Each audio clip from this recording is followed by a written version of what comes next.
This is How About That Podcast, a show dedicated to all things Dallas Cowboys. With both objective and subjective perspectives, How About That Podcast is your place to hear about America's team. Now, here's Joseph Hoyt and Danny Morales. All right, Danny, I think where we need to start today, in my opinion, is a very fitting place. And it's kind of emblematic of the entire Dallas Cowboys offseason for you. Hear me out. The one thing you were excited about in terms of the Cowboys signing Ezekiel Elliott was the fact that he wore number 21 and that you could take out your number 21 jersey out of the closet, put that thing back on, and rock that with actual relevancy to this year's team. And even that, Danny, got taken away from you by Ezekiel Elliott switching to number 15. Yeah, that's funny. We actually just talked about that last episode, and I think Zeke should do a jersey buyback with all the money that Dallas has paid him. I know he can afford it. So all the hardworking fans like myself that spent their hard-earned money on his 21 jersey, which is useless now, he should offer a buyback. At what price would you be okay settling on a buyback? You're not getting full. No, my return on investment's not looking too good. I mean, I'm just going to cut my losses. I would take $50 for it. 50's steep too, man. I think about how many people have Ezekiel Elliott jerseys that you're dropping $50 if you're him on that. You could probably get a Zeke jersey at I don't know if they have these in Texas, but like a Marshalls or like a Nordstrom Rack. You don't think that Marshalls and Nordstrom Rack are in Texas? What do you think? I don't know, man. State do you think we're in out here? I don't know what goes on down there. All right. Hey, man, we got plenty of Whataburger. We got plenty of Marshalls. We got plenty of Nordstrom Racks. All right. Whataburger versus In-N-Out. You've had both. Yeah. No, in my opinion, Whataburger's entire menu is better than In-N-Out, but In-N-Out's burger itself is better than the Whataburger. Give me an answer. That's not an answer. What's better? That is the answer. In-N-Out's burger is really good. Okay, Whataburger's regular burger, Danny, is not good. Okay, you're on death row. You're strapped to the chair. Last meal. Yeah, you got to pick one. Yeah, easy. So I'm taking the best. So we're trying to find the best menu item then of both menus. Answer the damn question. A Buffalo Ranch chicken strip sandwich from Whataburger is better than anything on In-N-Out's menu. That's the most Joe Hoyt thing I've ever heard you say. It's probably smothered in ranch, dripping in sauce. That is so Hoyt. I mean, the funny thing about that is you're so right, because that's exactly what it is. It is a just complete smother fest on a couple chicken fingers with a bunch of cheese on it. It hits, but it's rotational. It's not a full-time part of the menu, so I think you got to dock Whataburger for that a little bit. This is the same guy that would get a burger every day at lunch in high school and get a plate of mayo on the side and just bathe it. People hate my mayo love, because I put mayo on hot dogs too. Oh no! Wait, what do you put on a hot dog? Ketchup, mustard, relish. See, well, that's where we did. I don't like ketchup, mustard, or relish. And who wants a dry dog? You don't like ketchup, mustard, or relish? No. I will say the one exception. I had a burger dog at Olympic Club. That thing with mustard and ketchup was fire. Those are next level. Yeah, those are unreal. Mm-hmm. But yeah, that's my hot dog. Have you had a Seattle dog? You've been to Seattle. I've been to Seattle quite a few times. Never had a Seattle dog. Oh, so it's really good. So what it is it's cream cheese and onions on top of a hot dog, and it is fire. Joey's giving me a look. I'm telling you, if you haven't tried a Seattle dog yet with just some caramelized onions and cream cheese on a hot dog, it is legit. Well, Joey's all he's had is Wahlburgers up in the East Coast, so he's a bit skewed. Wahlburgers is all right. Yeah, they don't have the Whataburgers, the In-N-Outs, the Carl's Jr. Also, I went to Carl's Jr. once when I went to Arizona years ago. It's literally just Burger King. It's the same exact. No, it's literally Hardee's. No, it's Burger. No, that's literally, but that's the same company. That's a fact. Yeah. Sure, but it's also Burger King. It's the exact same burger and fries. On that note, who eats at Burger King? I genuinely need to know. Danny, are you a burger? I've never it's always been McDonald's if we're talking about like that type of burger. I could throw a football from my second story window and hit Burger King. I haven't been there in 10 years. Yeah. Like the only good thing about Burger King was, do you remember they, like when we were younger, I don't know if they still have them. They had like the breakfast burritos with like the hash brown circles Oh in yeah. them. Hmm. Those were fire. Yeah. I The had like a chicken Whopper. the Yeah. chicken fries were okay in a pinch. Yeah, dude, that had to be a pinchy pinch though. Yeah. Sometimes life gets busy. And sometimes, when you're out there on the force and the fires are going, you got to get a Burger King, right? Got to fuel the fire somehow. Charbroiled. Last thing we'll say about this, because this is a long riff to start this podcast about a really I did not anticipate subject. The BK Have It Your Way song, the commercial, I can't stand. No, and they got that creepy king in the stockings. It's just weird look. Weird look. No, I think that they're trying. My opinion, this is why I ask who goes to Burger King. I think Burger King as an entity is trying to destroy us. Mentally, physically, everything. I think within 10 years, Burger King may be gone. It's a What do you dying think goes? What do you think goes first, Carl's Jr. or Burger King? Well, Carl's Jr.'s are few and far between. They're kind of hard. It's like a White Castle. They're a little harder to come by. How about Jack in the Box? I mean, In what that else? category. What else is open at 4 a.m. when you've had too many pops at the bar? I mean, But dude, they've lost their one thing, which was the 99-cent tacos. That was the thing that would draw me there. I think I have had drunken 99-cent tacos with you before, Dan. their tacos are disgusting. But they Just my hit. opinion. Just my opinion. But they hit. And then you regret it in the morning when you're hungover and your stomach hurts and you're on the toilet all day. But then you look at your bank statement and you're like, oh, dude, I spent $70 at that one bar. And then right underneath it is a 99-cent charge for your dinner. And you're like, oh, all right, not bad. It's funny you refer to it as your dinner. Hey, man. Mayo, Anyway. hot dog. Yeah. All of the above. All right. Okay, let's move on. After that long Burger King / Zeke riff that we just had. The Cowboys, the draft is gone, Danny. We've talked about the draft. Now we're in that point of the offseason where not a lot's going on, which is kind of a nice little breather. But yesterday, we're recording this on Thursday, May 2nd. Yesterday, May 1st, they had their 11th annual home run derby. And we got the chance to talk to 10 Cowboys, including Dan, Ezekiel Elliott, who made his first appearance in a Cowboys uniform in public since signing. He wasn't rocking 21. He wasn't rocking 15. He was rocking 00 with the fake jersey because he was a last-minute sub, so they didn't even have his name on it. But he came in, he had a couple of home runs, whatever. But the takeaway from that was we were talking with him and asked him, why did you want to come back to Dallas? Because reportedly, according to Jordan Schultz, he had multiple offers to go different places. But Zeke said, I had unfinished business here, and I want to chase a ring. Unfinished business. That's interesting because his last play as a Cowboy was him getting steamrolled at Levi's Stadium. Who was it? Azeez Al-Shaair. Yeah. Another free agent I wish the Cowboys would have gone after, but out of their price range. Yeah, unfinished business is an interesting take because, I mean, the Cowboys really haven't gone too far with Zeke, so I don't know if he has Super Bowl aspirations or what, but I also saw reports that this front office thinks Zeke is an RB1 still. Like they view him as a bell cow, as the number one, which to me is like a delusional thought. It doesn't take an expert.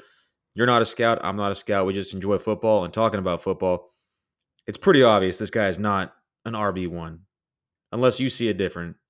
No, well, this is what I'll say. With the path that they went down, and I'm going to tell you a little bit about something I asked Will McClay this week. But on the path that they went down, once they decided, hey, we're not going to get a feature running back in the beginning of free agency or in the draft. We've talked about it the last podcast, Dan. In terms of adding guys, if you needed a running back, that made the most sense. Is a guy familiar with the place, familiar with the system. Dak Prescott, another guy that talked at the home run derby, said that Zeke has a really good way of basically being all business when it's time and then fun when it's not. And that kind of is that locker room environment or that locker room mentality that really, really helps the Cowboys and can help that backfield. long story short, there were some pros at that point. To your original question, is he a running back one? My follow-up is my follow-up question to you is, what is a running back one in today's world, especially in an offense when they are going to have a backfield by committee, which is what Will McClay said. What do you think? It almost seems like unless you have like your McCaffreys or your Saquons, like it almost seems like the NFL is kind of switching to this running back by committee approach. Like we all play fantasy football. Running backs are becoming a little devalued now. And so maybe the Cowboys are just getting with the times. They realize that it's more beneficial to have more guys in the backfield that stay fresh throughout the game as opposed to just having your traditional 1,000-yard rusher like we're used to seeing as Cowboy fans. Yeah, it's good you mentioned that, Danny, because today I have a story up on Lone Star Live where I crunched the numbers, Dan. I did the research. I grinded. And basically what I did was I calculated every single backfield in the NFL and what they're going to be paying this year in terms of the contract's annual average value, which is like the better way to do it would have been to find literally every single cap hit this year. But that would have been very hard considering what Over the Cap has in terms of their data. So I went with what they're basically investing in terms of an annual average value on their contracts. Where do you think the Cowboys rank? 22nd. Good for you. You're pretty close. 20th. The total annual average value in their backfield is $8.46 million, approximately. And their highest individual AAV is Ezekiel Elliott, $2 million. But to your point, with the game changing and the value of the running back changing, that means that there were 11 teams behind them. Just curious, who was dead last on that, if you have that pulled up? I got it. It's the Rams at $4.4 million. You know who their highest AAV is this year? Kieran's rookie deal. Blake Corum, rookie deal. Daryl Henderson? Not on the roster. I don't know. Blake Cam Corum. Akers? Oh, Cam Akers. No, Blake Corum at $1.4 million. Wow. And they have arguably, I mean, Blake Corum hasn't taken a snap in the NFL, but to rank 32nd and to have arguably, you could make a case that could be the best duo in the NFL. No, I don't know about that. Whoa. Hot take. That's the take. But like here, to your point, let's talk about this a little bit, okay? I'll give you up everyone behind the Cowboys, okay, starting at 32. Mm-hmm. The Rams at $4.4 million, Blake Corum is their highest guy. The Seahawks at $4.8 million, Kenneth Walker, their highest guy. The Steelers at 30, $4.91 million. Najee Harris is their highest guy. Of note, the Steelers reportedly declined his fifth-year option today. Mm-hmm. 29, Buffalo Bills at 4.98. James Cook at $1.46 million. Then you got the Buccaneers with Chase Edmonds. Jacksonville Jaguars with Travis Etienne. The Bengals with Zach Moss. The Chiefs with Clyde Edwards-Helaire, which is interesting. Guess where Isaiah Pacheco ranks on their roster in terms of annual average value cap hit or money hit? Assuming Jerick McKinnon is still there, I'll say he's third. He's not. Hold on. Let me check that actually. Clyde Edwards-Helaire is their number one, which is ironic because that's a first-round pick they brought back, and it hasn't worked out that way. Wasn't he a free agent, though? Yeah, but they brought him back. Oh. Isaiah Pacheco... Oh, go ahead. That's interesting. Chase Edmonds is making more in Tampa than Rachaad White. Well, what was it, Rachaad White? Was he a seventh-round pick, undrafted free agent? Something like that. He was... I don't know. Sixth, maybe? Fifth? I don't know. Anyways, Pacheco is the fifth highest paid annual average value contract on their roster for running backs. Fifth. Wow. So I guess that kind of goes to show that you don't have to dish out a bunch of money at the running back position to necessarily be good at the position. No, but the one thing, which is kind of a boost to what the Cowboys are doing, right? It adds validation to what they're doing, a backfield by committee, sure, right? The one thing I'd push back, though, is if you look at those teams that are having success behind them but are not paying as much, they hit on running backs, whether they were drafted or undrafted free agents. Like the Rams, for example. Kyron Williams is making less than $1 million. Mm-hmm. You know, and they're all young too. Zeke is no spring chicken. He's got quite a lot of miles on the odometer. I know, and it's the interesting one too. I thought was the Panthers, who had the highest selected running back in Jonathan Brooks. Um, they're ninth because they have Miles Sanders too. So interesting, and you know the team who's in trouble, man. Every time I think of some type of financial thing or just like a "what are you doing" kind of thing, it always comes back to the Saints. I swear, the Saints have the number one backfield in terms of most expensive annual average value, and again, we could actually tabulate what the cap hit is for guys like Alvin Kamara still and Jamal Williams. But the annual average value for them is 23.31 million. Alvin Kamara, $15 million average year deal. And that is more than 22 teams Oof. total. So it's just interesting. It's more fodder for the idea of the devaluing of the running back rather than to criticize New Orleans in this case. Because again, I don't know his cap hit off the top of my head, but interesting. So I guess it leads me to ask you this question, Danny. In terms of this backfield by committee, how much confidence do you have in it? If Zeke is the guy that's getting, let's say, 12 carries a game, Daddle's getting 10, Deuce Vaughn's getting 8, hypothetically. What do you think about that committee?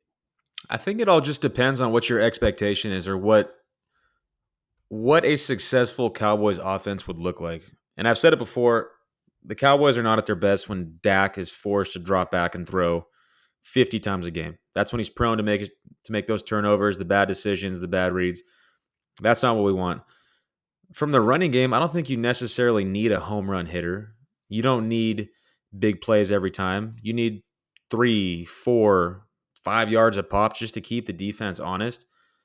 And Dallas is pretty good at the play action game. So keeping defenses honest, keeping your offense on the field, sustaining long drives, and keeping your defense off the field, I think is going to go a long way too. So to answer your question, my expectations aren't that anyone in the Cowboys backfield is going to lead the league in yards. No one in the Cowboys backfield is going to be a Pro Bowler.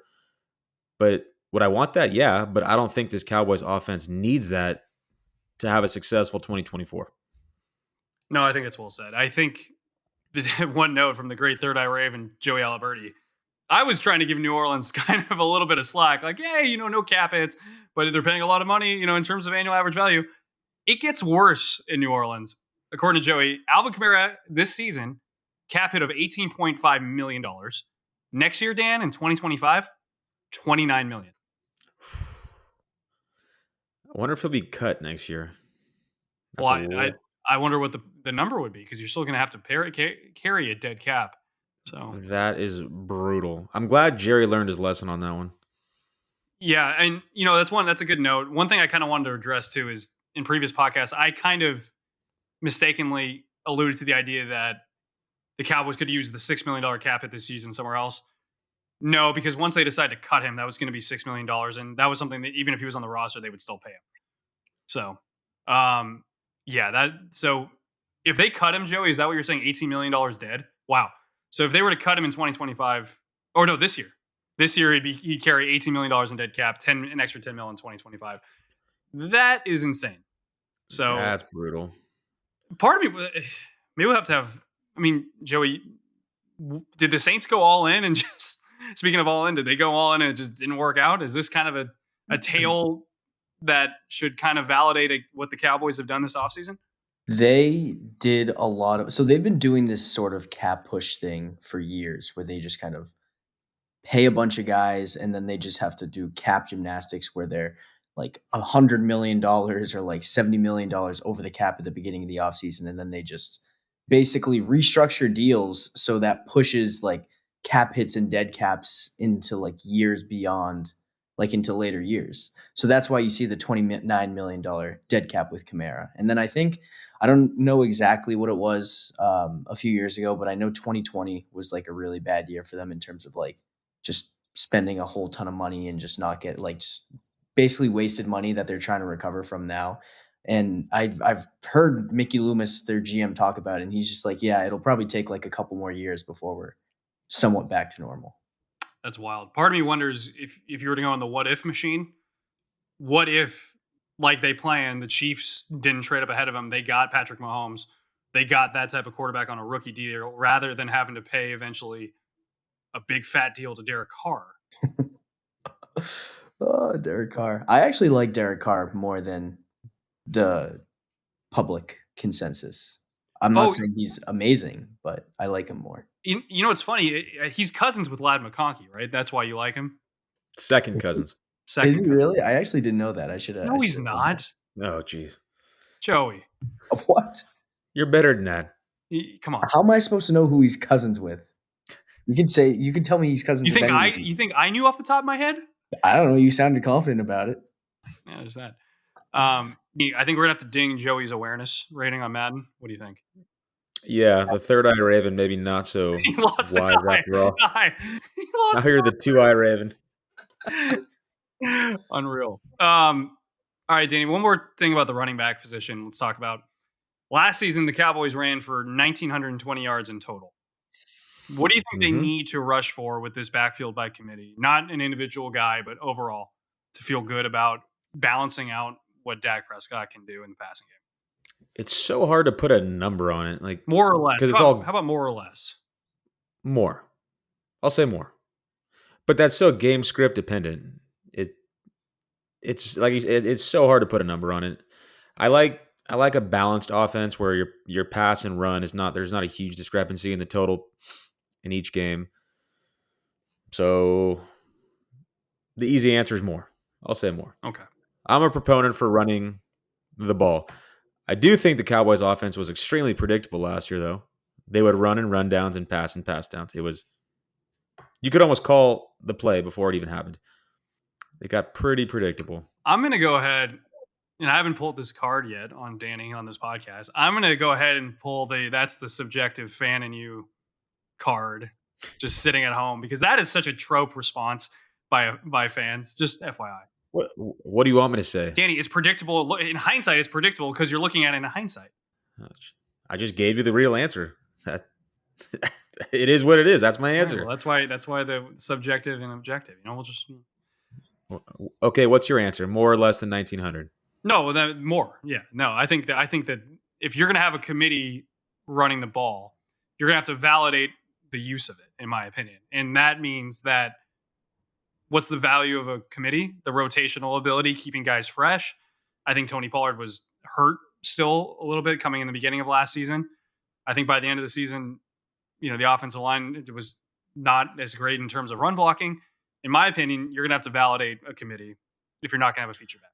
So, well, I also think a big thing with that is with this more than 1,900 we're saying is the fact that the Cowboys have one of the best 3 interior offensive lines in the league now. Isn't that right, Joey? Now we have Cooper Beebe in Dallas. That's a good segue. Let's dive into that, Joey. Let's dive into that, shall we? Huh? So a little preface. Joey's going to lead our discussion here. The great third eye Raven. Now that he lost an eye, so he's done some research. He's grinded. He's looked into it. So, Joey, take it away. Well, this all starts in the last episode when Danny saw Cooper Beebe get drafted, got all excited, proclaimed Dallas as the best interior offensive line in the NFL. Did he say that? I said one of. Did you say one of? I think so. All right, we might have to go check the film on that later on. But I need a preface.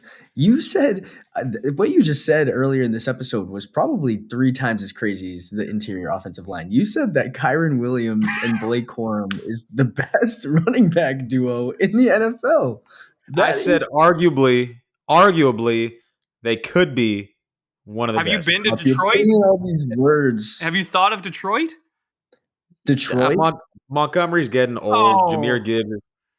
Jahmyr Gibbs is kind of a too shifty. Danny, the Lions. Danny, you're pulling the Falcons. The Niners. Like you're pulling all these different things here. You know what? The Falcons. Bijan Tyler Algier. Come on, you guys are better than that. Tyler Algier would be the Cowboys starting running back by a mile right now.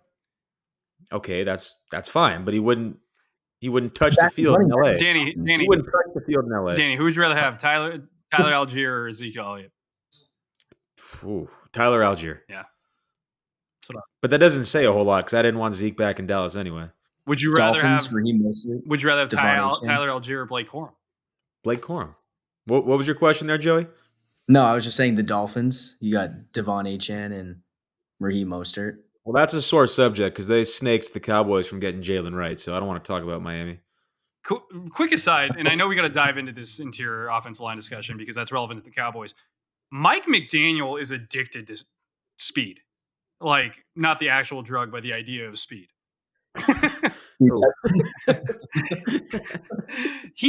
It is unreal. He got Jalen Wright to go with Raheem Mostert and Devon Achane, and Isn't Tyreek Hill Jeff Wilson?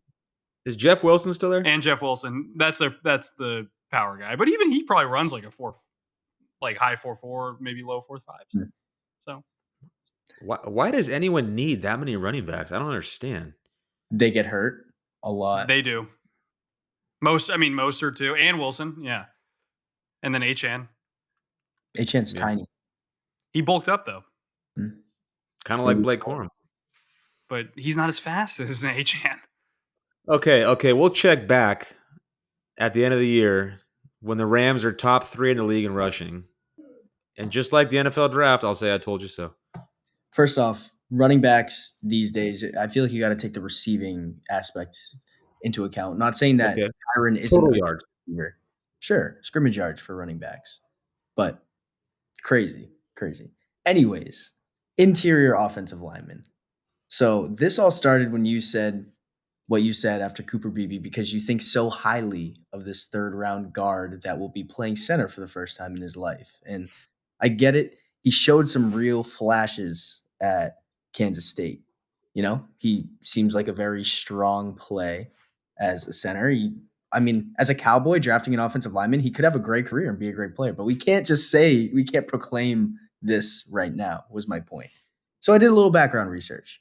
I just looked at the offensive linemen that have been going to the Pro Bowl, been named first team and second team All-Pros. And I will start by saying Zach Martin is easily the best guard in the NFL over the past decade, maybe the best offensive lineman, just because he's been to 9 Pro Bowls. He's been a first team All-Pro 7 times and the past 3 years. And the only time he wasn't named a Pro Bowler or an All-Pro was a year he only played 10 games. Yeah. So he's Hall of Famer. Undeniable. Hall of Famer. First ballot Hall of Famer. Yep. Unreal. He is unreal. And I will not take that away from you or him or the Cowboys interior offensive line. Mm-hmm. But I'm going to go, and there's 2.5, maybe 3 interior offensive line units that I think are better than what Dallas has currently. I'll start with the Kansas City Chiefs, back-to-back Super Bowl winners. Joe Thuney as the left guard, 4 Super Bowl wins. I know that's a silly stat for an offensive lineman, but the dude's won 4 Super Bowls. But All-Pro this year. He didn't even play in the Super Bowl this year. Doesn't matter. Just saying. He's won. He has the ring. No, but it doesn't matter. He was a first team All-Pro this year. He's probably the best left guard in the NFL right now. He's been named. Whoa. What? No, Danny, let him finish. Let him cook. Okay. And then we have Creed Humphrey, who's only been in the NFL for 3 years, but he's been really good in those 3 years. He's been named to 2 second-team All-Pros, and he also has 2 Pro Bowls. Or sorry, one second-team All-Pro, 2 Pro Bowls. And then you got Trey Smith at right guard. He doesn't have a Pro Bowl or an All-Pro, but he is a very solid right guard. That is who I think is the best interior offensive line unit. Before I say the next 2, Danny, do you have something to say about this left guard shenanigans? I mean, you came out and said he is the best left guard. So you said he's number 1. I said the Cowboys have one of the best interior offensive lines. So I didn't stake them as number 1. Let BB get his feet wet. Give me 6 games, then I probably will say they are the best when they're leading the league in rushing. But continue. Okay, next best. So these are the 2. I just want to say these are the 2 that I think are clearly have the edge on Dallas. The third one, I know where you're gonna lean, Danny, because you're you. But I think but whatever. So the second team is the Browns, and I think the Browns have a very fair argument because another one of the best left guards. I think there's 3 left guards that kind of stand above everyone else. It's Tooney, Joel Bitonio, who's on the Browns, and then Quentin Nelson on the Indianapolis Colts. Yeah. Joel Bitonio has 2 first-team All-Pros, 3 second-team All-Pros, and 6 straight Pro Bowls. He's a stud. Ethan Pacic is their center. He's fine. Again, he's kind of like the Trey Smith of the Kansas City offensive line. What? Late round pick out of LSU, Joe. Late round pick. He's fine. You're saying guys are just fine, but they're supposedly the best. Let him get to the other interior? guard who's fantastic. Let him get to the other guard who's solid center. He's not bad. He's not a bad center. Let him get to the other guard. Then the right guard, Wyatt Teller, twice has been named a second-team All-Pro and 3 straight Pro Bowls. Very good offensive or a very good right guard. Probably after Zach Martin, one of the best 4 in the NFL. Chris Lindstrom is probably the second best. I feel like he's very highly regarded. And then the third team, which is where I could be swayed, but I think it's close. Left guard, or sorry, I should say the team first. The Detroit Lions. Left guard, Graham Glasgow. Again, he's the one who really hasn't done much. But he's no team has an interior offensive line unit that has 3 Pro Bowler or All-Pro people. That's just not realistic. So he's a good solid left guard. Frank Ragnow, best center in the NFL since Jason Kelce retired. He hasn't won any first team All-Pros because Jason Kelce just basically won them all. But he has 2 second teams and 3 Pro Bowls. And then Kevin Zeitler, who they just signed from the Baltimore Ravens as a right guard, who only has 1 Pro Bowl, but he's, I feel like, very highly regarded as one of the better right guards in the NFL. So those are the 3 that I currently have above the Dallas Cowboys. And granted, Tyler Smith is well on his way to being a stud left guard. But I just think the mystery of Cooper Beebe, who's never played center, a 3rd-round pick, he doesn't have if it was a Jackson Powers Johnson, shout out Joe, or a Zach Frazier, I think, or a Graham Barton or something like a first round, really a guy that, I don't know, was very highly thought of coming into the draft process, had a really good pedigree in college football. I think it'd be a different story. But with Cooper Beebe, I don't know if you can just stamp it as the best unit in the NFL. I think they'll be in those talks after the year, without a doubt. I think Tyler Smith, you can argue, is only getting better, and what we've seen is pure domination on the left guard. Right guard, Zach Martin, I think you said he is the best right guard in the NFL. And then Cooper Beebe, not anymore. Not right now. Not anymore. Not right. He's won the past 3 first-team All-Pros. But I mean, if you look at, all right, here comes the objectivity here. If you look at the PFF numbers, which actually is subjective, so never mind. I have the PFF darlings. I know you're gonna say Lindstrom, aren't you? In terms of right guard, isn't he a right guard or is he a left guard? No, the thing I'm talking about with Martin is, to be honest with you, he's not. I didn't even know who was top on that in terms of guards. He's not that high. He didn't. The thing about that too, Zach Martin would be the first one to tell you that he didn't have his best season last year. To be honest, he indicated it many times throughout this past season. He also played hurt, I'm pretty sure, multiple times this season. Long story short, I think that he's kind of coming into the season honestly with something to prove. Just a vibe thought. Anyways, that's where I'm at. Long story short, I think as a whole the unit is vastly improved from last year. Granted, we have a rookie starting left tackle and a rookie center. Lot of unknowns there, but as a whole, the unit got better. So I feel a lot better about that. The offensive line unit or the interior offensive line unit? As a whole. You think it got better? Well, it's not easy to lose Tyron Smith. I'll say that. And I don't think it's easy at all to lose Tyron Smith. No, but he's not what he used to be. He's still a fantastic left tackle. I'm not going to take that away from him. But he is not the player he was in his prime. He has fallen off. He has a hard time staying healthy. So if you're going to move on, I think now is the time, and Tyler Guyton is a good guy to replace him. When it comes to center, I I think Tyler Biotish was great, but I don't think it's as big of a loss as a lot of people are making it out to be. I don't know what he brought to the locker room or leadership. I don't know any of that. But in terms of on the field, and I don't know his PFF numbers or all that stuff, but I think that Cooper Beebe could be a day one upgrade at center for the Cowboys. It's not easy to establish a run game when your center's on ice skates and getting pushed back. It's just not. And unfortunately, I feel like that happened quite often with Tyler Biotish.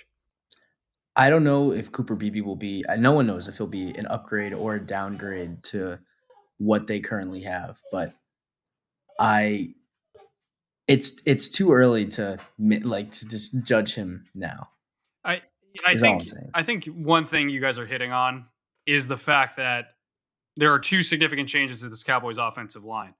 Will they be better or not is going to be the storyline, honestly, this entire season, and specifically in the running game, which I think that is where Cooper Beebe is going to thrive with the Cowboys. At least that's what they brought him in to do, is to be a guy that kind of can bulldoze, can really get out in front.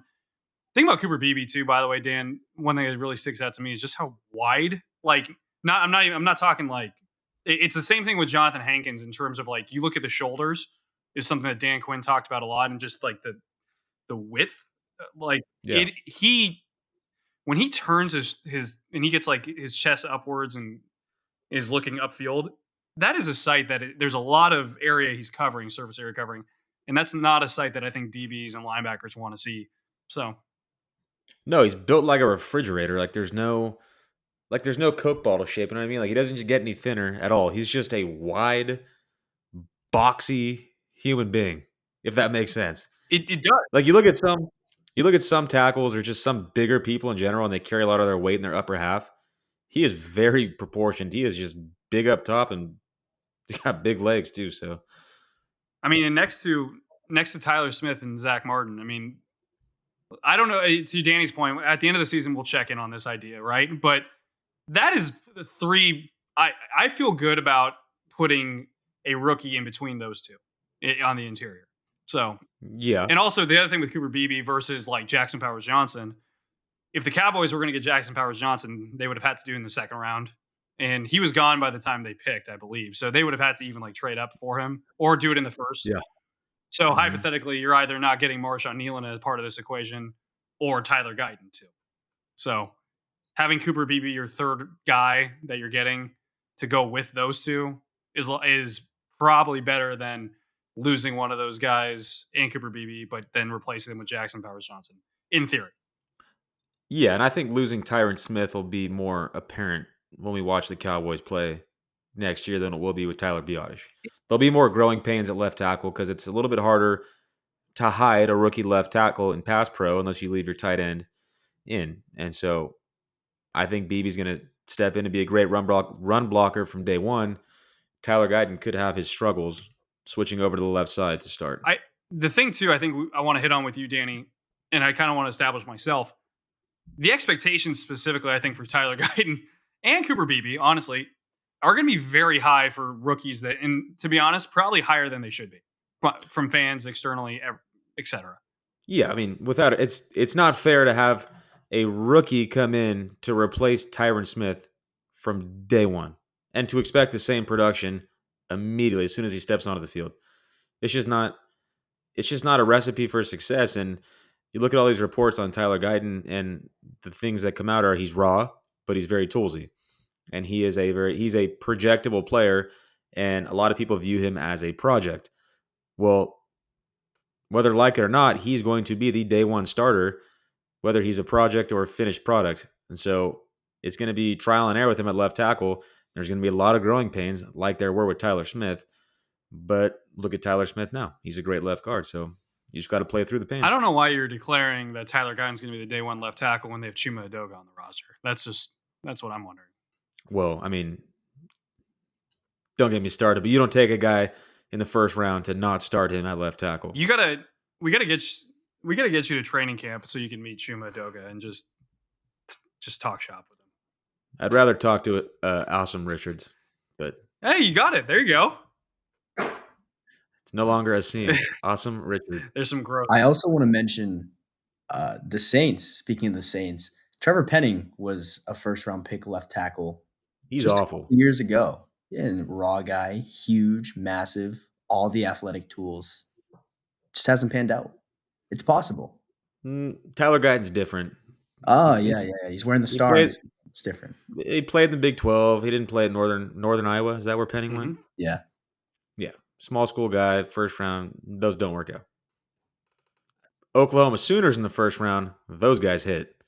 Trent Williams, Tyler Guyton. Orlando Brown. I mean, It's left tackle you. was Creed Humphrey, was he Alabama Sure then was. OU, or was he OU then Alabama? I don't know. I just know he went to Oklahoma. He did go to Oklahoma. So did Lane Johnson. I can go on and on. That's a good. We should. Okay, not today. Let's look and see what O-line U is, because Oklahoma, It's Wisconsin or Iowa's got to be up there. Wisconsin for sure, Bama. but I feel like Wisconsin and Bama. I mean, but like, I think in theory Bama, but I'm trying to think off the top of my head who's like been a total hit from Alabama on the offensive line. Jedrick Wills, Tristan Wirfs. Well, Jedrick Wills is not even. Is he? Not, he's not even on the Browns. He's not even. He's their left tackle, isn't he? I thought He's a right tackle, I thought. Hold on. You also have Notre Dame with Quentin Nelson and Zach Martin. Notre Dame has been pretty good. And Mike McGlinchey. And the great Mike McGlinchey. Yeah. No, Jedrick Wills is still. I don't know what I was. I had a brain for it. So all right. Speaking of the draft, let's move on, and not to talk about this current draft class that the Cowboys have, but let's talk about the spotlight being on last year's draft class, which Danny and Joey, we've established the Cowboys draft very well, right? Yes. Last season, and it's been 1 year, did not have a great ROI in year one.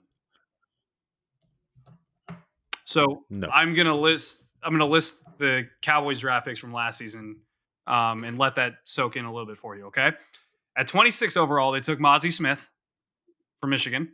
At 58th, they went back to Ann Arbor. They dipped there to take Luke Schoonmaker, tight end at 58th overall. Sam Laporta, I believe, was still on the board, which is someone that they were liking. Joey, can you double check that for me? Linebacker DeMarvion Overshone, who played very, very well in the preseason, obviously torn ACL, was out for the season, didn't play a game. Another guy who didn't play a game was Viliami Fehoko, who had a shoulder injury late in the season, but also just never was active in the beginning of the season, or he might have been active for one game. He didn't play. Asim Richards came in for one game as a depth piece on the offensive line. Eric Scott also did not play a game. He was their 6th round pick. He didn't play a game last year, and he's a guy that they actually traded a pick from this year's draft to get back into the 6th round. A 5th round pick they traded for him. I just saw. Yeah, so that's something to keep in mind about him. 6th round, they took Deuce Vaughn, who did play in 7 games. Had 23 attempts, 40 yards, and had 7 catches for 40 yards as well. Jalen Brooks played also in 7 games. He had 6 catches for 64 yards, but he was also pretty on special teams all 7 of those games. Played a lot of gunner, especially when CJ Goodwin went out. So he's the kind of a guy that had to step up there. So that was their draft class. Perhaps the best 2 rookies they had, though, were Brandon Aubrey, who, by the way, did you hear that? There's another another aside really quick. Did you hear what he dealt with this offseason? So this was revealed yesterday by Brian Anger. I want to talk about a little bit Anger about at the end of the podcast too. But this was revealed by Brian Anger that Brandon Aubrey had a appendix surgery this offseason. And not only did he have appendix surgery, Brandon Aubrey started having appendix pain, he said roughly 3 to 4 days, I think, before the Pro Bowl. And so instead of just addressing the appendix pain, like most people would do, because, those things burst and it's not good, instead, he got antibiotics loaded up on those so he could play through the pain in the Pro Bowl, and then had appendix surgery the next day. And he's still the best kicker in the NFL. Danny, that's a football guy story. That's been one thing I've been blown away. It's like, not only did you take antibiotics to push back surgery, but it was for the Pro Bowl. We're not even talking like week 5, a week 13 game in a pivotal divisional race. The Pro Bowl. I love it. Guy's an animal. So this was actually his first real break of an offseason, because he went straight from the USFL to NFL last year. So this was his first break in a while, and it almost feels like a little divine intervention saying, hey, you should probably take a break, Brandon, because now you're going to have appendix surgery. So he got that. Yeah, so, and then TJ Bass, who ended up being a pretty versatile and depth piece for them that played a good amount as an undrafted free agent. So, Danny, when you hear the list, what are your first reactions about that class?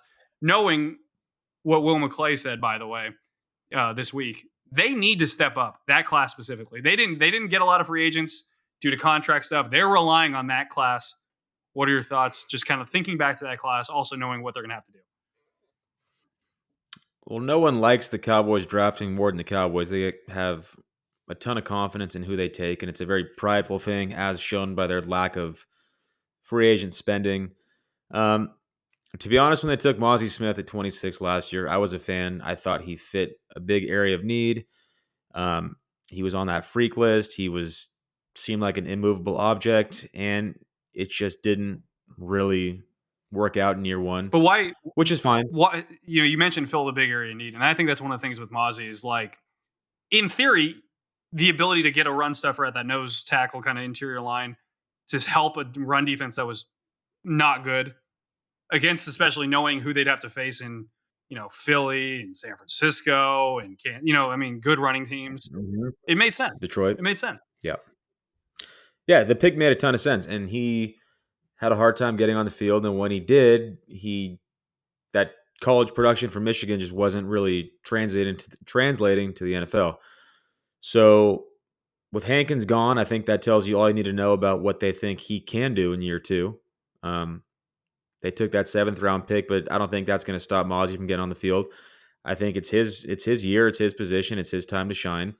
It's hard to say it's a make it or break it year for him in year two for such a young player, but this year is going to hold a lot of weight for him and his future. I think the Cowboys defense is going to rely a lot on Mozzie Smith. The Schoonmaker pick was questionable. Did you say Laporta was still on the board at the time? So, yeah, Joey's got this nugget from David Moore of the Dallas Morning News. The top tight end on their board, Stephen Jones indicated there were 3 players under consideration when the Cowboys were on the... Oh, wait, is that Mozzie, Joey? Okay. So, wait, hold on. To answer the original question, was Laporta still on the board in the 2nd round or no? Or was that only the 1st round that they were talking about with him? Is that what you were asking? Yeah. I thought you were asking if the Cowboys wanted, like if the Cowboys were into him or not. No. I'm sorry. I think Laporta was their Detroit's 2nd round pick. So he went drafted. Okay, so he was picked 34th overall. Sorry for the listeners for scrambling on that. So they didn't even have the option to take him, which makes me feel better. No, but what David Moore wrote was that the number 1 tight end on their board and one of the players under consideration when they took Mozzie Smith was Sam Laporta at 26. So, I mean, yes, Sam Laporta is good, but you also have Jake Ferguson. So is that the best use of a 1st round pick? In my opinion, no. We'll see what comes of Mozzie this year, but the Schoonmaker pick was a little head scratching to me. I think they took him a little high. Hasn't really done a whole lot since being a Cowboy. Again, with Ferguson taking so much of the pass catching as the tight end, there's not a ton of targets left for Schoonmaker, but we'll see. Maybe he could take that step up. They got that undrafted guy out of Minnesota this year, Span Ford, and we talked about how the tight end room is getting a little crowded. So a little bit of heat on Schoonmaker this year. But the player I'm most excited about for this year, and I was excited for last year before he got hurt, was DeMarvion Overshawn. He flashed in the preseason. That guy is a fun linebacker to watch. So I think he can take a huge step up for this defense in year two. And I think Mike Zimmer's going to have some fun with him. And they need him to.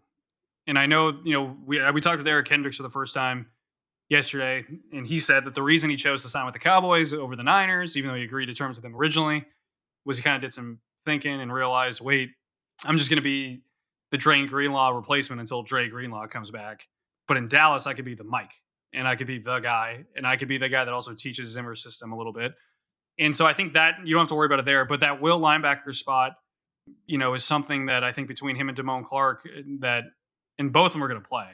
But Overshawn has a chance to earn some real playing time based on how he flashed in the offseason last year. And, The one thing I think we always got to be careful about, another quick aside, is the idea of saying, okay, hey, you had an injury last year. All right, you're going to be good the moment you come back. I think it's something that a lot of people do with Trayvon Diggs too, in terms of coming off a season-ending injury.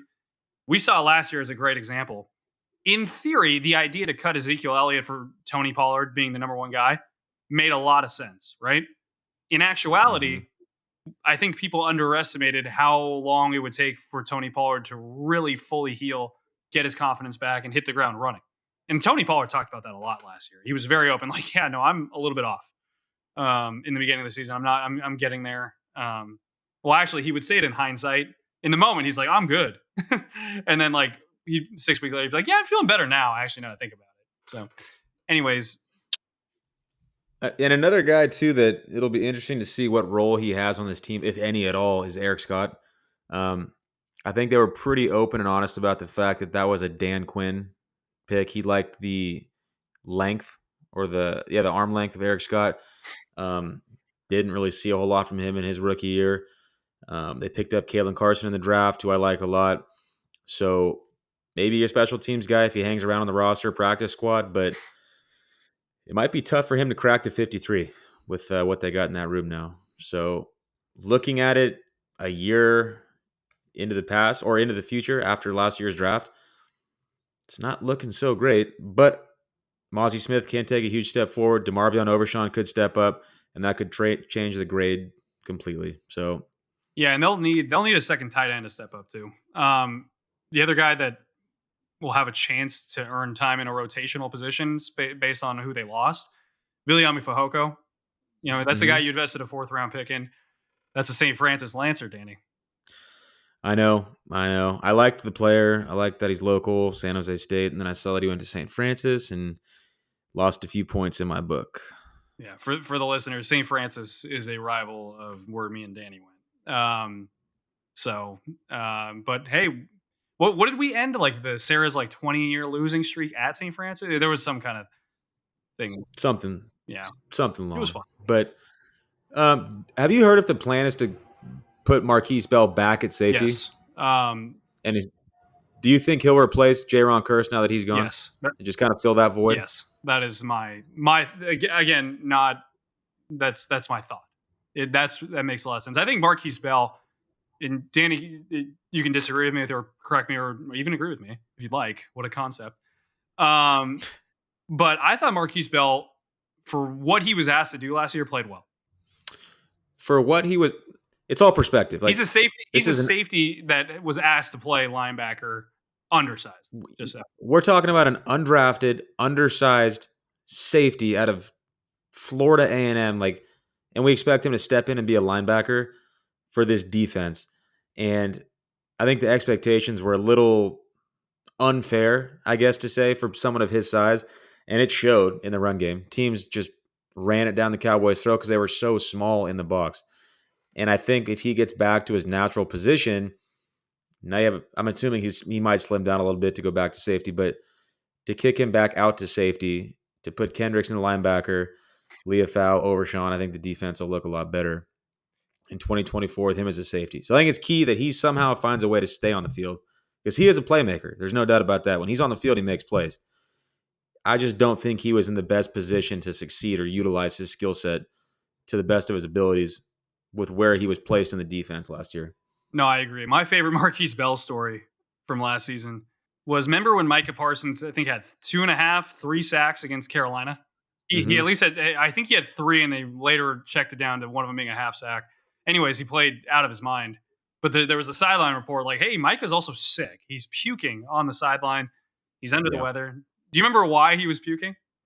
No. It's because he did a dry scoop of C4 pre-workout. That's right. Before the game. He had never done it before. He does a dry scoop of all things. And you know whose idea that was? Marquise Bell? Marquise Bell. So Marquise Bell also looked like he was on C4 a lot just because of how fast he was moving. He is a speedy guy. I think that's someone you'd like as a run defender at safety, in my opinion. The other thing about the Cowboys, they're going to be running a lot more 3 linebacker sets this year.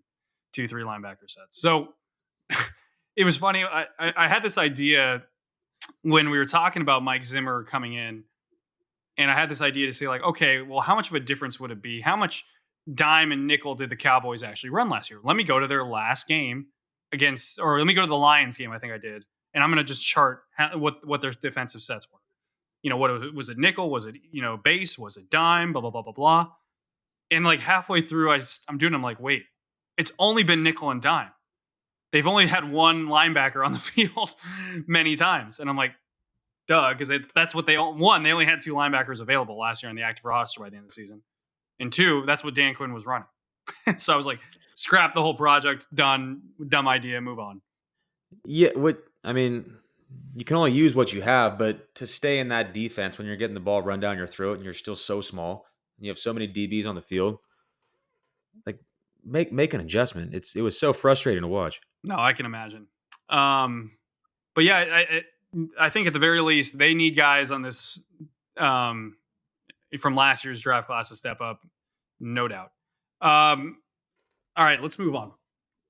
One thing before we get to what's on Morales' mind, the Home Run Derby. Let's go back to that really quick. That was a fun event. 11th annual Home Run Derby for them, sponsored by Reliant. They set a record amount of money to Salvation Army. I believe it was $145,000. Very, very cool thing. But Danny, I think you know who won, right? Did I tell you? Yeah, I told you who ended up winning. Anger, correct? Yeah, Brian Anger ended up winning. Dak Prescott, he was actually so good in the first 2 rounds that Dak Prescott, when it was Dak Prescott's turn, handed him his bat and said, hey, you go hit a couple home runs, I'll have the final out. So, but from the class of guys there, who would have been your guess going into it? That's what I want to know. It was Brian Anger, Brandon Aubrey, Deron Bland, Brandon Cooks, Ezekiel Elliott, Jake Ferguson, Eric Kendricks, Dak Prescott, Jalen Tolbert, and Sam Williams. Who would have you guessed before the Home Run Derby? Who would have won? If I was a betting man, I probably would have put my money on Jake Ferguson. And so that's actually a pretty good bet because you know what Jake Ferguson did? Came in second or third. But he was the only guy that hit one over the actual fence at the Frisco Rough Riders Stadium. That's got to be worth something. That's impressive. Yeah. So he's also got that Midwestern, Wisconsin born, That was my thought. Yeah. That's a good one. There was a former star high school baseball player in that group, though. A guy that had a dual scholarship in college. And I'm not sure if he actually played or someone had mentioned that he was actually drafted. I couldn't find that, so I don't know about that. But anyways, a stud baseball player was in that group. What college? I'm not going to give you the college because that gives the answer. Jalen Tolbert. Yes. Wow.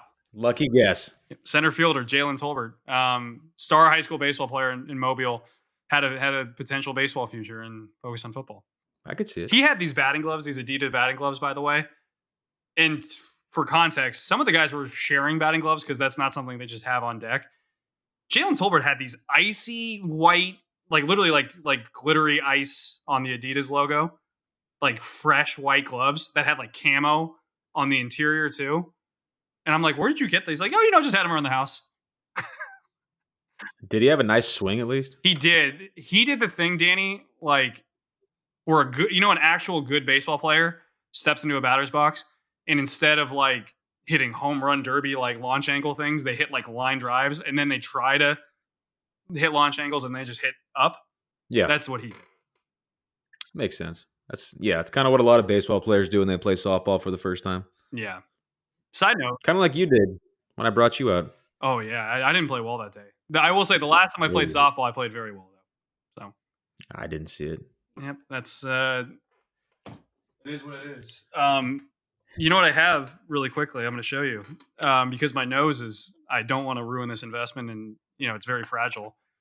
I bought this. I'm bringing it to Ben's too for the bachelor party. For what? For golf? No, for beer dye probably and basketball. We're probably gonna play pickup football. Man. So, God, so here we go. Oh my God! I'm ready. Batman. That is slightly terrifying. This is my Batman mask. So if only you had just a mustache to go with that. It looked like Zorro, broken nose Zorro. I'm getting some weird like dominatrix vibes here, Joe. It's kind of creeping me out, man. All right, well, Like leather fetish. I don't even know, it's man. not even. I'm not gonna go there. You hear that? That's not leather. Oh, All right, what's on Morales' mind? what's on my mind right now Aside from dominatrix thoughts after that. well, yeah. So the draft just ended, obviously, and everyone's doing their draft grades and all that stuff. It means nothing to me, but what's annoying is how everyone is crowning the Philadelphia Eagles like Super Bowl champions after this draft, and how Howie Roseman has the only team with an A+ draft, and blah blah blah blah blah. And I'm like, oh my god, like NFL Network, same thing. You go on Twitter, same thing. And I'm just sick of hearing it. Like, first of all, like I said, Cooper DeJean, whatever his name is, give it 3 or 4 years, afterthought. So everyone's crowning them champs right now. They got the guy from Houston Christian. I don't even like the draft that much, but I'm not a draft expert. I'm just tired of seeing it. Danny, this is ridiculous because the other day you were complaining Howie Roseman did it again.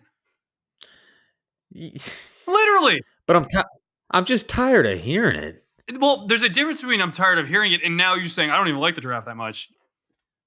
Well, I think if you tell yourself something enough times, you'll start to believe it. You gotta talk to someone. You gotta go to therapy and talk about this. You do this a lot. you and Carlos are the ones that just talk, even though you don't believe it. You just try to talk it into existence. I'll tell you what. Kalen Carson will have a better NFL career than Cooper DeJean. Joey, clip that. Mark that clip. Mark that clip. Like I said, not a scout. Don't pretend to be one. But I can spot a playmaker from a mile away.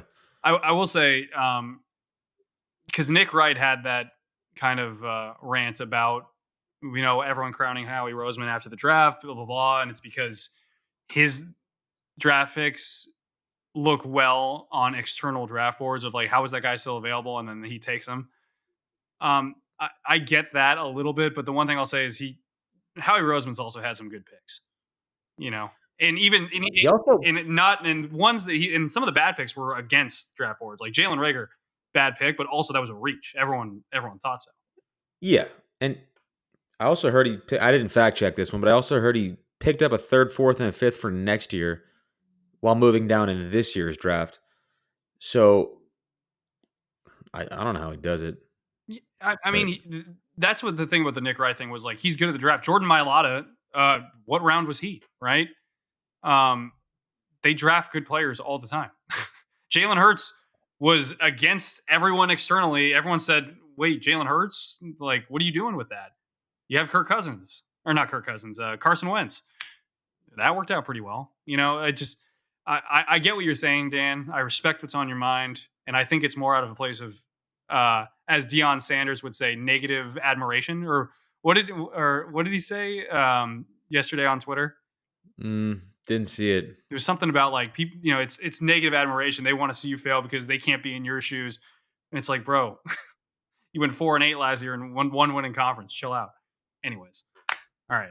Yeah. All right. Well, what's also on my mind, which this is way too long of a conversation, but if Kirk Cousins gets hurt at some point, does Michael Penix come in as the starter? And would they ever go back? Total side track conversation I was thinking about today because I was listening to a podcast and they were talking about that. But we'll save that for another day. Well, quickly, did you see what me and Joey talked about the night after the draft, the first round? Mm-mm. We compared the Michael Penix pick with Terry Donahoe, right? Yeah. Their GM, we compared it to the movie Draft Day. Have you seen Draft Day? Oh, yeah. We compared it to that morning. He woke up, got his coffee, had some waffles, takes a Post-it note, writes something on it, crumples it up, puts it in his pocket. Eventually, once they take Michael Penix, he just leaves the Post-it note on the table. Arthur Blank comes in, opens it up, and what does it read, Danny? Michael Penix? Michael Penix, no matter what. Uh-huh. Also, if you're Kirk Cousins, are you pissed on draft night? Yes. But how can you be? You got, what, $100 million? Like, just shut up and take your money. No, Danny, what competitor do you ever thinks that way? Truly. If I just tore my Achilles and I got guaranteed money, I'd be pretty pumped. Yeah, but he could have got that Was guaranteed it money from other places, and next thing you know, was it an Achilles? Fact check me. Was it I Achilles? believe so. Yeah. Mhm. So he could have got that from other places too, though. So I mean, and I think Joey, I think you knew this, wasn't it? His wife is from the Atlanta area, right? Like it all kind of made sense, right? Yeah, they spend their summers in Atlanta like every year. Yeah. So Atlanta, they are very familiar with Atlanta. Uh, well, I just thought it was funny. They were making this narrative today on it was like NFL Network or something, and they were saying he had to uproot his family from Minnesota where they were so happy, and now they moved to Atlanta, and then they go and draft a quarterback. It's like, oh, cry me a river. The guy just got all his guaranteed money, set the record for a quarterback, and we're worried about his happiness. Come No, on. and I'm with you. The uprooting the narrative, the uprooting family narrative, that's ridiculous. Because at the end of the day, the one thing I think has value or validation in that idea is the fact that he believed that he was going to be not only the starting quarterback this year, but for years to come in an offense that's kind of tailor made to kind of get the ball out and let the playmakers do their thing. So, and now he's got a first round QB coming in. However, Aaron Rodgers felt when they drafted Jordan Love, times that by 10, and that's what you have with Kirk Cousins right now. Yeah. I also think it's funny that you draft a quarterback like the Niners with Purdy. It's like it allows you to build around because you're paying your quarterback nothing Mm-hmm. in that rookie deal. Well, for the entire duration of Michael Penix's rookie deal, Kirk Cousins could be the quarterback. Exactly. So you're wasting all that time anyway. Exactly. No matter what, and this is not a Falcons podcast, but no matter what way you look at this pick, the only way this pick looks halfway decent is if Kirk Cousins suffers another season-ending injury, Michael Penix comes in and plays well. That's the only way. I mean, we could do a whole podcast on this one move. It's just on my mind. Didn't want to get you too rattled up, but just something I'm thinking about. No, but I'm rattled up now. I'm pissed. Just kidding. All right, guys. That's all I got. All right. Subscribe, rate, review, please. Sign up for the subtext. There's information online. You can text with me. Tell me I'm an idiot. You can also submit questions. Once we get a couple of those, we'll definitely start reading them out. Just share this because the more views we get, we're almost halfway to the goal, and we got 2 weeks to go. Honestly, I'm okay with that. I think we're showing a little bit of progress, a little bit of motion. But tell your friends about us because I think we're pretty awesome. And if you want to see me run a Taco Bell mile, or if you don't, still share the pod and get people to listen because I think we're doing some good stuff. A lot of good coverage on LoneStarLive.com, by the way. We worked our butts off over the draft weekend and subsequently since. So check that stuff out.